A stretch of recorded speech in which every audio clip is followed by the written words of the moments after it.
MyDioSing memiliki 5 pilar diferensi yang cukup kuat untuk bisa hadir di tengah-tengah teman-teman semua, di tengah masyarakat Indonesia. Yang pertama adalah 100% Indonesia.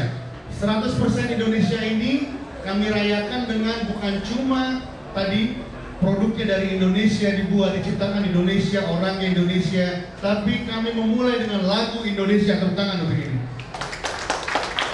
Kenapa seperti itu? Karena saatnya kita semua memang harus memiliki rasio dukungan kepada musik dan musisi Indonesia lebih besar dari sebelumnya. Kita melihat dan kita bersama-sama menikmati kurangnya rasio musik Indonesia di berbagai macam tempat di Indonesia. Jadi kalau hari ini acara ini berketepatan dengan acara Musik Bagus Day di Citos, ini selalu musik-musik yang ditampilkan adalah musik dari musisi Indonesia. Seperti itu. Kita kekurangan waktu tersebut. Gitu. Memang kita memiliki juga sama-sama waktu untuk mendengar musik dari non-Indonesia. Tapi musik Indonesia adalah identitas kita. Musik dari luar negeri adalah referensi kita. Sebaiknya seperti itu. Dan yang kedua adalah artis network. Jadi kalau hari ini teman-teman melihat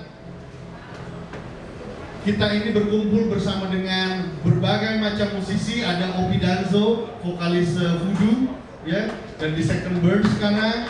Kemudian ada Neo Nomora yang sudah melanglang buana. Sebentar lagi ada Bang Kinan Nasution, ada Glenn Friendly. Sebenarnya banyak yang mau datang hari ini. Ada Damon Kuswoyo, selamat datang. Dia adalah putra undian dari Tony Kuswoyo. Dan juga ada Ibu Titik Puspa. Kemudian ada juga Mas Triawan Munaf yang notabene kita semua sama-sama tahu beliau juga pernah menjadi seorang musisi. Ini adalah cukup baik. Kenapa? Karena sebenarnya ada satu hal yang ingin kita rekatkan, di mana perspektif dari musisi sebagai awal koridor utama dari adanya perjalanan musik bisnis di Indonesia ini menjadi menjadi insider, bukan menjadi outsider dalam perjalanan ini gitu. Bahwa musisi itu harus memiliki say yang lebih dari sebelumnya, bukan cuma di atas panggung, tapi dari sisi transparansi, seperti itu. Dari sisi perubahan. Hari ini kita sama-sama mengetahui bahwa kita shifting ke digital market dari physical market. Namun musisi Indonesia ini selalu menjadi warga kelas 2 sebelumnya gitu dengan adanya perubahan-perubahan ini. Yang besar adalah platform, yang besar adalah janji, yang besar adalah semua visibility-nya saja. Tapi musisi Indonesia itu memang harus di-treat dengan genuine, tidak dengan double standard seperti itu. Nah, bagaimana men-treat itu adalah dengan satu kepastian. Ini akan berfungsi sekali dalam kegiatan menciptakan musik production Indonesia yang kami buat nanti.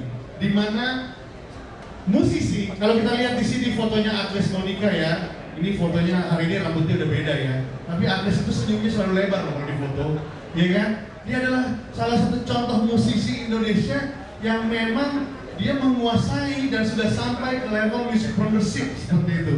Jadi satu hal yang ingin kami sampaikan bahwa ada satu transparansi level untuk musisi nantinya lewat satu dashboard di mana dia satu bisa melihat bila mana ada pertambahan referral. Jadi gini, kalau nanti setiap orang itu mempergunakan MyDioSing, dia akan ditanya, kamu tahu MyDioSing dari siapa? Kalau dia menyebutnya dari Once atau dari Tina Tun gitu ya. Nah, automatically dashboardnya Tina Tun ini akan bertambah real time angkanya. Angkanya dari mana? Yaitu kami menyisikan dari subscriber fee untuk musisi gitu loh. Tidak banyak, tapi paling tidak volume wise ini akan menjadi banyak kalau kita lihat nanti akumulasinya. Hal ini tidak pernah dilakukan oleh platform manapun di dunia.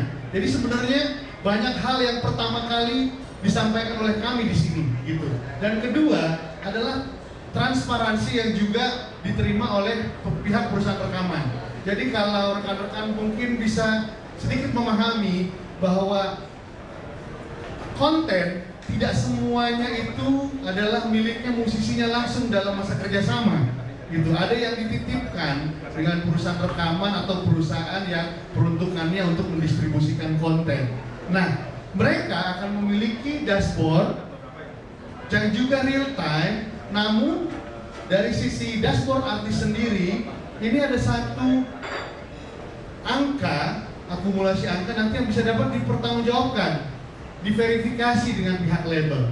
Jadi ini bukan menyudutkan label, tapi malah sebenarnya membuat komunikasi menjadi sehat, gitu.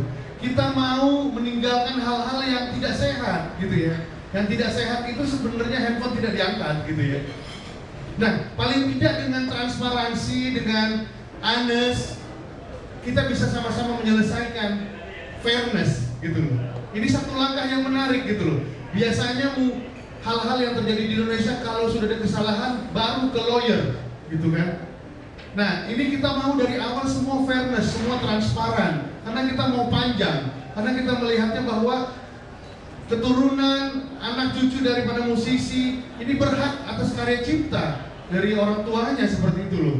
Ini bukan hal yang mudah, gitu loh. Hari ini banyak sekali musisi yang tidak memiliki motivasi untuk memproduksi lagi, padahal musisi itu tidak ada namanya pensiun, gitu loh. Itu natural gift dari Yang Maha Kuasa. Jadi kami ini, karena kami memilih kita di riset bagaimana sebenarnya untuk bisa membantu, maka kami coba dengan hal yang paling sederhana dulu. Tapi paling tidak hal ini dengan adanya dashboard yang transparan dan real time, ini akan menjadi satu motivasi baru untuk kita bersama. Ini juga menjadi undangan bagi bukan cuma musisi, bukan cuma di sektor kita, tapi di sektor digital untuk bisa berpikir lebih keras, menciptakan platform-platform yang tujuannya untuk membantu ekosistem musik Indonesia, seperti itu. Dan selanjutnya kita bicara tentang music export. Tepuk tangan untuk Deo Nomora sekali lagi karena dia ada di sini. Kenapa kita tampilkan foto dia, kemudian Gugun Blues Shelter, White Season Couples Company, dan Vicky Sianipar. Ada banyak yang terjadi di Indonesia ini mengatakan bahwa musisinya salah negara. Itu salah, gitu loh. Musisi itu memiliki satu freedom, dia bisa kemana saja, gitu ya. Namun selama ini memang vehicle atau kendaraan yang dipakai untuk mengekspos profil mereka dan musik mereka itu terbatas, gitu. Tidak ada yang memang bisa memberikan fokus lebih. Mind Your Sing memiliki satu promise untuk bisa mengantarkan mereka paling tidak sampai ke masyarakat Indonesia dan masyarakat diaspora. Itulah kenapa kami bekerja sama dengan Perhimpunan Pelajar Indonesia Dunia untuk bisa menyampaikan maksud kami, paling tidak teman-teman kita, adik-adik kita atau saudara-saudara kita yang sedang melanjutkan studi di negara luar, dia juga berperan langsung. Mereka juga memberikan satu kegiatan nantinya yang untuk membantu music export ini terjadi. Kalau dibayangkan, mungkin secara sederhana dengan fungsi atau format Mind Your Sing yang memang dipersembahkan untuk konsumsi global, sudah pasti ini mencapai 240 negara di dunia. Tapi fokus kami yang pertama adalah kami masuk ke dalam ceruk market Asia Pasifik. Karena pertama lagi kembali bahwa kami adalah lahir di Asia. Kita tahu perilaku saudara-saudara kita di Asia ini seperti apa kepada layanan audio dan video yang berbasis video karaoke ini, gitu loh. Bahwa orang ingin menikmati satu opsi hiburan yang tidak terbatas waktunya. Hari ini banyak sekali kalau kita terbiasa mungkin ke rumah karaoke keluarga ya, bahwa mereka buka mungkin jam 10 atau jam 12 siang, baru tutup nanti malam jam 3, jam 4 atau jam 12. Tapi kalau dengan adanya digital ini membantu banyak orang. Artinya tidak ada lagi sebenarnya time spend, tidak ada waktu lagi yang terbatas untuk orang menikmati satu persembahan musik seperti itu. Bahkan hari ini saya lihat banyak sekali ada reuni CLBK katanya, gitu kan. Nah ini bisa sambil langsung mengaktifkan MyDioSync, sehingga tadi hal tersebut juga bisa berlaku untuk teman-teman yang sifatnya tadi dia memiliki teman atau fans di negara luar. Contohnya adalah dari 4 artis yang ini, mereka semua sudah memiliki pertumbuhan penggemarnya gitu loh. Jadi baik Gugun, Blue Shelter, dan ini akan selalu tumbuh di Indonesia. Ini akan selalu. Hari ini ketika kita berkumpul ini ada musisi yang lagi bikin musik dan benar-benar sangat emosional gitu loh. Nah, MyDioSync akan menjadi kendaraan untuk membantu visibility-nya gitu loh. Nah, paling tidak apa yang dikehendaki ini bisa berubah. Dan satu pembeda yaitu terakhir yaitu millennials, ini penting. Hari ini kami sadar betul bahwa generasi millennials ini sangat sosial, sangat global, sangat connecting, sangat juga memiliki satu say dan juga rekomend yang cukup penting bagi Indonesia gitu. Jadi dengan berfokus kepada millennial generation, kami yakin sekali bahwa MyDioSync ini paling tidak akan memberikan satu discovery level yang baru dari generasi ini kepada musik-musik yang ada nanti di layanan ini. Karena begini, kalau kita lihat bahwa musik Indonesia ini banyak sekali sebenarnya produksinya ya, gitu. Kita mulai dari tahun 70. Ini banyak sekali musik-musik yang di tahun 70 selama 10 tahun. Baru kemudian dilahir di tahun 80. Ini banyak sekali juga. Lalu 90 lagi. Eranya MTV dulu di Indonesia. Ini banyak sekali. Baru tahun 2000 lagi. Sudah 10 tahun lebih. Kita sudah masuk ke tahun kedua di 2000. Ini sebenarnya ada hampir 50 tahun sebenarnya Indonesia ini memiliki katalog yang hari ini konteksnya adalah aktif untuk bisa dipakai dalam layanan seperti itu. Jadi ini sangat penting. Sementara banyak sekali mata rantai yang putus, artinya antar generasi untuk tahu sebenarnya seperti apa karya cipta dari Ibu Titiek Puspa, seperti apa karya cipta dari seorang Kinan Nasution, seperti apa karya cipta dari Bob Tutupoli, lalu seperti apa karya cipta dari Rumania.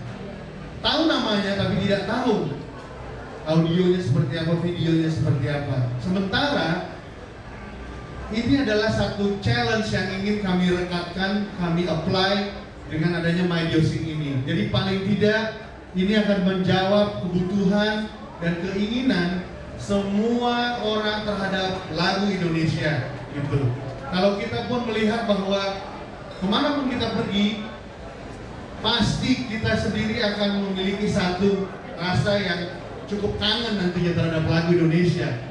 Katakan mungkin waktu kita masih kecil kita ditimang-timang oleh orang tua kita dengan lagu dari Emilia Contessa gitu ya, atau Teluk Bayur, atau lagu Si Jago Mogok gitu ya.